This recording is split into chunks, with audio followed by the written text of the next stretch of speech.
Krītošais ūdens ātri noārda akmens uzbērumu. Pēc dažām minūtēm viss ūdens apjoms ar sprādzienu gāžas lejā pa 244 metru kritumu, un pārvaldnieka ģimene aiznes ūdens straumi. 1950 gados Misūrī štatā pieauga pieprasījums pēc elektroenerģijas, un uzņēmums Union Electric, viena no lielākajām elektroapgādes kompānijām, sāka meklēt efektīvus veidus, kā apmierināt šo vajadzību. Augstums Misūri štatā svārstās no 250 metriem virs jūras līmeņa līdz 540 metriem Tomsoka kalnu virsotnē Sentluisā. Union Electric uzskatīja, ka hidroelektroenerģija šajā apvidū būs vislabākais uzticamas elektroenerģijas avots.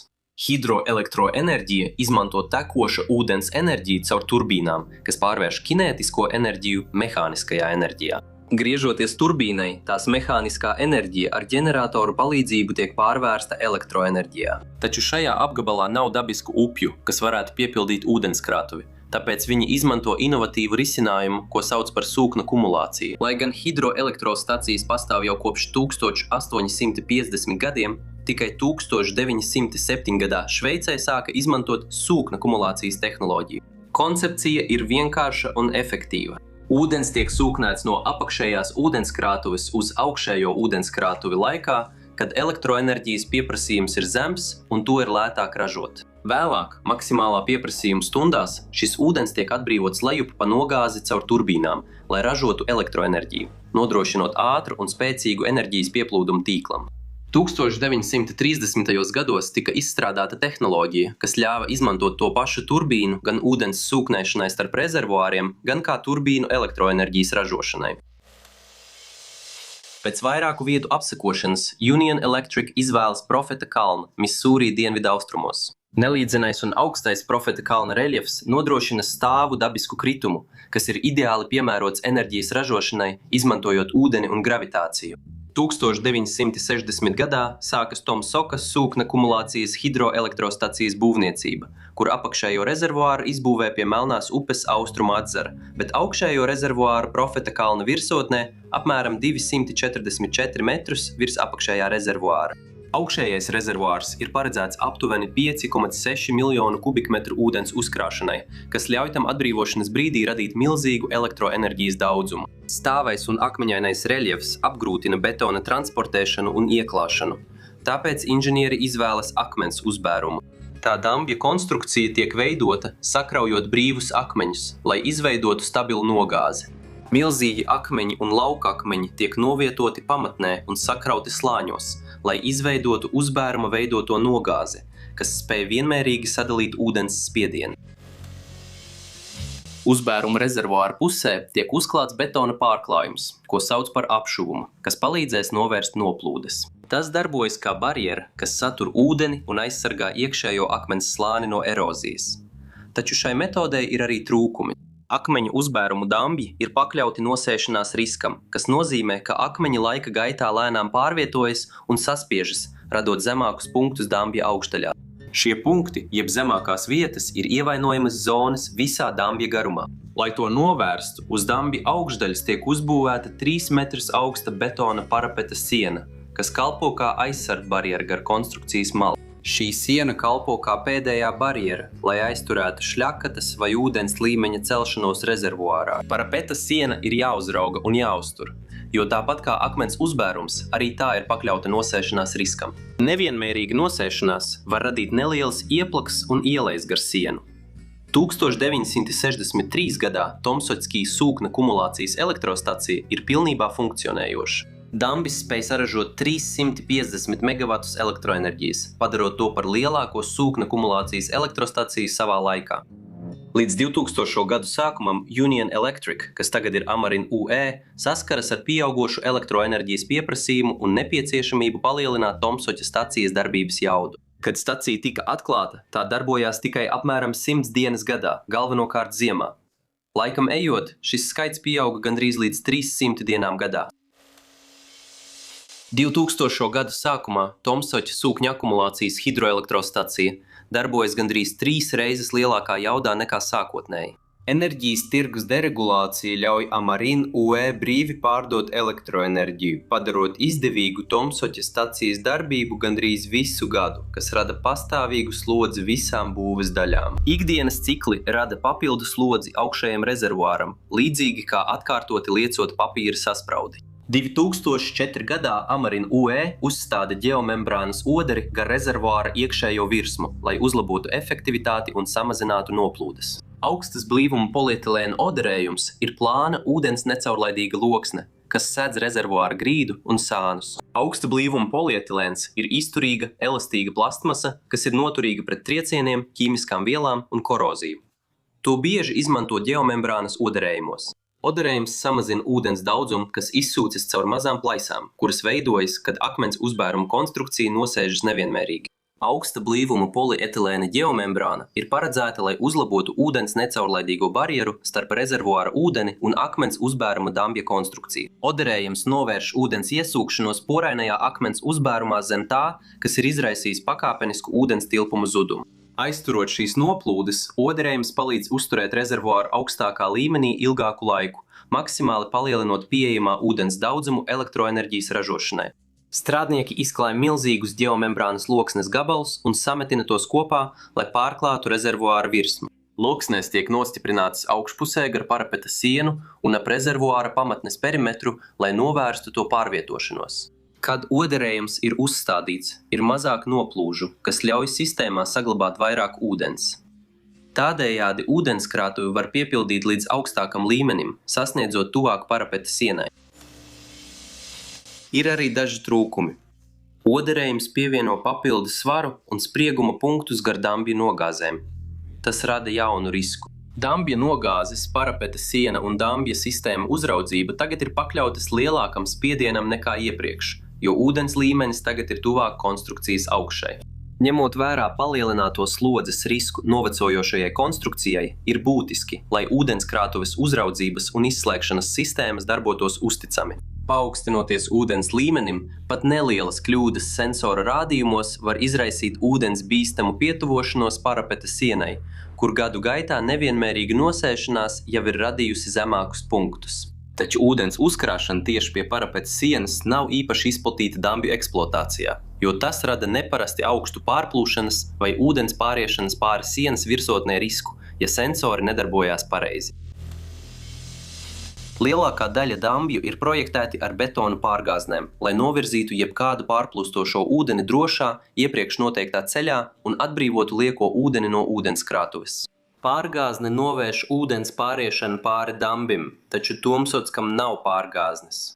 Lai uzturētu ūdenskrātuvu drošībā, stacija paļaujās uz divu galveno veidu ūdens līmeņa sensoriem – spiediena pārveidotājiem un Vorvika vadītspējas zondēm. Spiediena pārveidotāji ir galvenie sensori, kas uzstādīti gar ūdenskrātuves nogāzi, lai noteiktu ūdens spiedienu konkrētos punktos, pārvēršot šo spiedienu ūdens līmeņa rādījumos. Stacijas vadības sistēma izmanto šos rādījumus, lai uzturētu sūkņu darbību drošos robežās. Ja spiediena rādījumi liecina, ka ūdens līmenis ir pārāk augsts, sistēma automātiski izslēdz sūkni, lai novērstu papildu ūdens sūknēšanu no apakšējās ūdenskrātuves uz augšējo ūdenskrātuvi.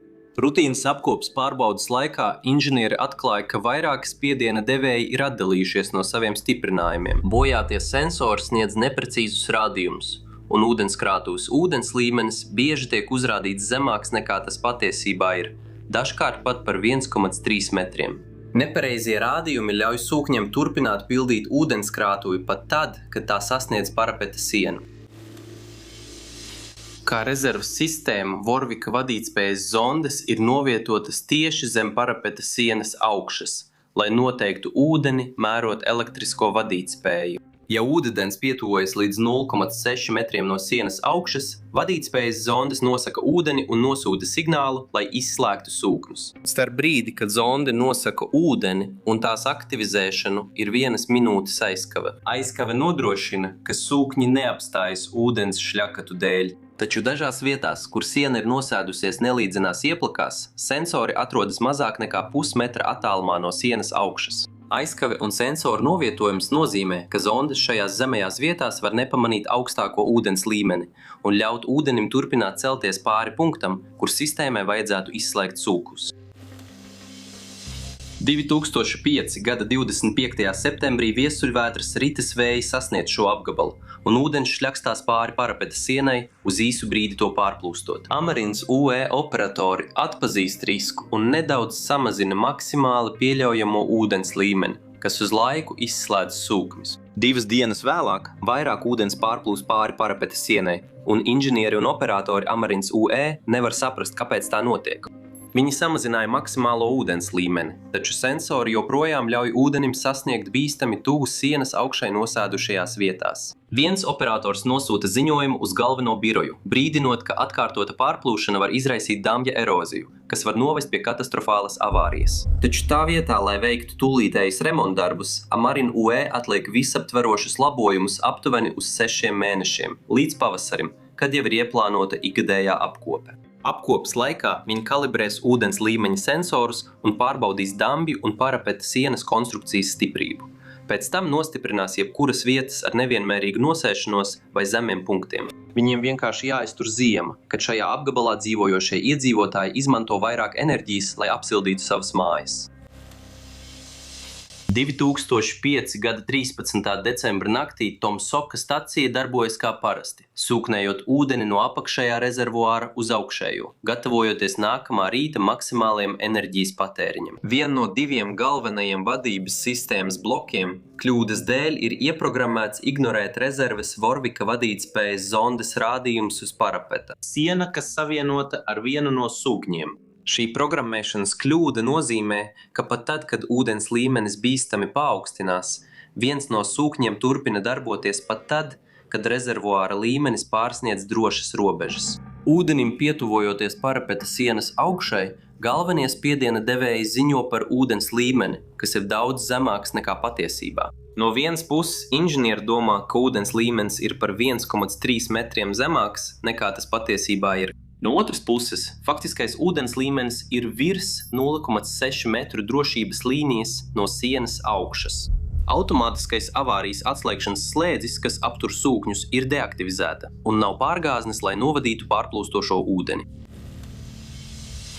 14. decembrī 05:15 ūdens pārplūst pāri parapeta sienai. Viens sūknis turpina darboties, un ūdens pārplūst pāri sienas augšai, izskalo akmens uzbēruma procesā, ko sauc par izskalošanu.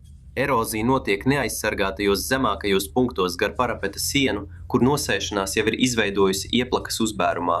Krītošais ūdens ātri noārda akmens uzbērumu. Daļas no parapeta sienas zaudē konstrukcijas atbalstu un sabrūk.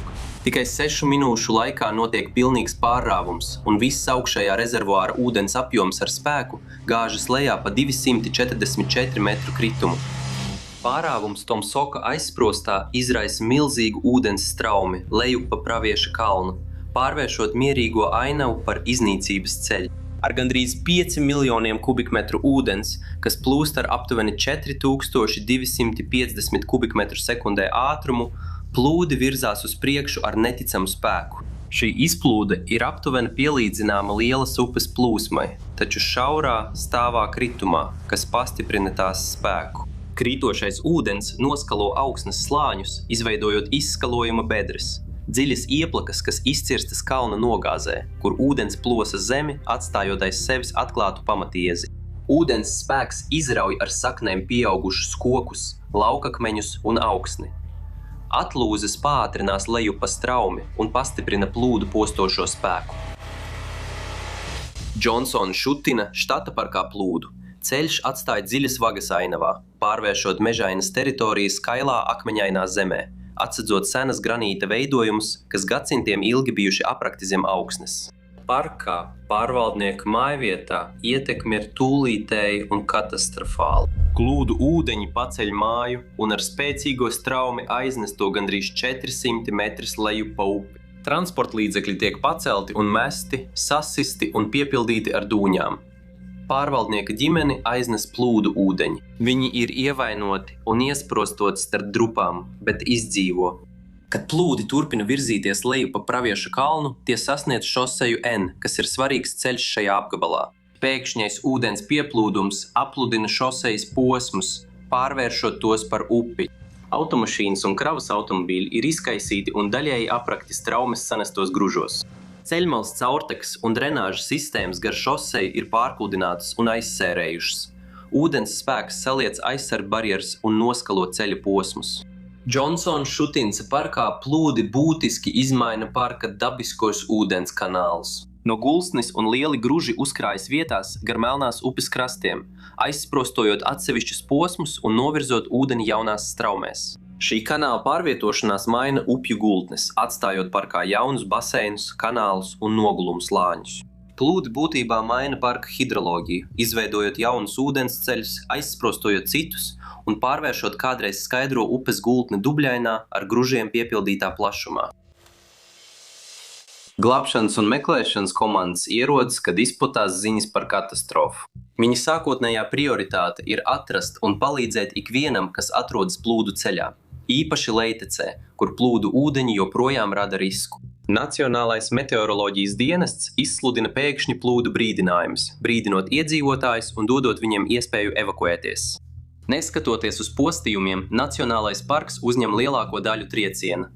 Plūdu ūdeņi tiešajā ceļā nav liela pilsētu un nav zaudēta neviena dzīvība. Superintendenta dēls cieš visnopietnākos ievainojumus. Viņam ir ķermeņa atdzišana, un viņš gūst apdegumus no siltuma spilventiņiem, ko pirmie glābēji izmanto, lai paaugstinātu viņa ķermeņa temperatūru. Vietējās varas iestādes mobilizējās, lai novērtētu postījumus gar šoseju N, kur daži transporta līdzekļi ir iestrēguši. Misūri dabas resursu departamenta vides komandas izvērtē ekoloģiskos postījumus Džonsona-Šatinā un apkārtējās teritorijās. Viņi koncentrējās uz piekrastes zonu novērtēšanu, kas ir būtiskas upes krastu nostiprināšanai un vietējās savvaļas dzīvnieku dzīvotņu nodrošināšanai.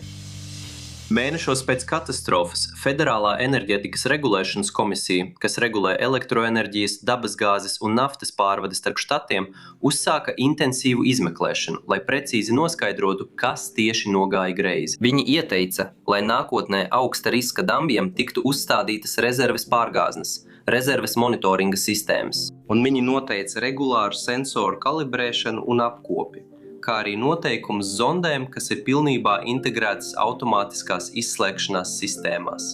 Misūri dabas resursu departaments vadīja centienus atjaunot Džonsona-Šatinas štata parku un apkārtējās teritorijas, koncentrējoties uz bojāto piekrastes zonu atjaunošanu gar Black River krastiem, kuras bija zaudējušas veģetāciju un augsni. Lai gan Džonsona-Šatins parks pēc vairākiem gadiem tika atkal atvērts apmeklētājiem, dažās vietās joprojām bija redzamas katastrofas atstātās rētas. Ameren UE tika uzlikts $15 miljonu naudas sods par dambja pārrāvumu. Turpmākajos gados uzņēmums izmaksāja vairāk nekā $200 miljonus prasību sekšanai. 2010. gada aprīlī Tomsoka hidroelektrostacijas sūkņu rezervuārs atsāka darbību.